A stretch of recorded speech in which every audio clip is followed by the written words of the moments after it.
So, what if I told you there's an ancient roadmap for mastering your own mind?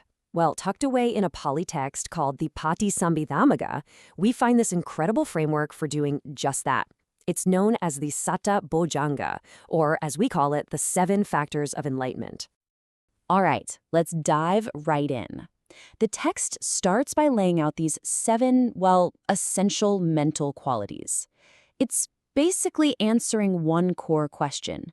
What are these specific things that, when you really develop them, lead you straight to this state of profound clarity and awakening? And here they are. First up, you've got sati, which is that foundational quality of mindfulness. Then there's dhammavicaya, this kind of curiosity to investigate your own experience. We've got viriya, or focused energy. Pīti, which is this amazing sense of uplifting joy or rapture. Then passaddhi, a deep, calming tranquility. Samādhi, that's your unwavering concentration. And last but not least, upekkhā, or a balanced equanimity. You can think of each one as a vital tool for training the mind. So, what's in a name? Well, in Pali, the language of these ancient texts, the name Bojjhanga itself tells you pretty much everything you need to know about what these qualities are for. The language is just incredibly precise. See, it's actually a compound word. Bodhi means awakening or enlightenment, and anga means a factor, a component, or you could even say a limb. So these aren't just 7 random virtues, They are literally the essential limbs of the awakening experience itself. And this quote just nails the core idea. The text puts it so plainly. They lead to enlightenment, thus they are factors of enlightenment. This is so key.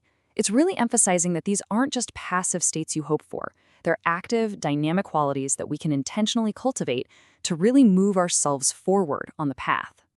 Now, if you were to actually pick up this source text and read it, one thing would jump out at you almost immediately: what looks like endless repetition. The same concepts get re-examined again and again and again. But this isn't just for emphasis. There's a really powerful analytical method at work here. So let's just ask the obvious question, right? Why would this ancient guide be structured in such a meticulous, and let's be honest, seemingly repetitive way? What is it trying to get us to do with this structure? Well, the answer is both simple and, I think, really profound. It's not actually repetition in the way we usually think about it. It's a systematic, multifaceted analysis. It's designed to build a complete 360-degree understanding of every single factor.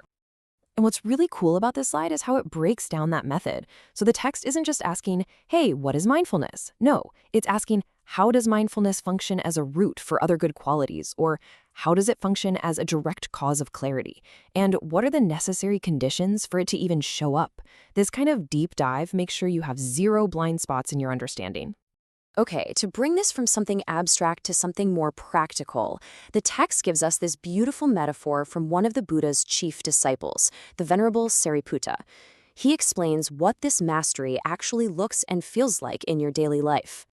So Sariputta says that an accomplished practitioner is like a king with a huge wardrobe. Imagine, faced with a chest full of beautiful clothes, the king doesn't have to wear the same old thing every day. He can choose the perfect outfit for any moment or any occasion. And this just perfectly illustrates the skillfulness that comes from all that deep analysis. The master practitioner can call upon any of these 7 factors whenever they want. If the morning calls for some calm focus, they can dwell in tranquility. If midday requires a burst of effort, they can summon energy. And if the evening needs balance, they can just rest in equanimity. It's all about having a complete toolkit for your mind and the wisdom to know exactly which tool to use at exactly the right time.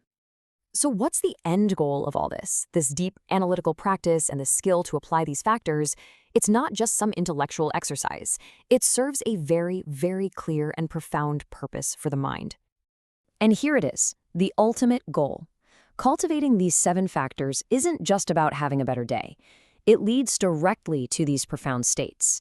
It leads to visuddhi, a genuine purity of mind; vimutti, which is liberation from all our mental habits and constraints; viveka, a peaceful inner seclusion; nirodha, the actual cessation of suffering; and finally, santatam, a deep and totally unshakable peace. So you see, this ancient text gives us way more than just philosophy. It provides a practical toolkit for training our own awareness.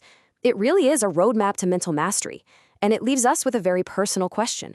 Which of these factors will you choose to cultivate today?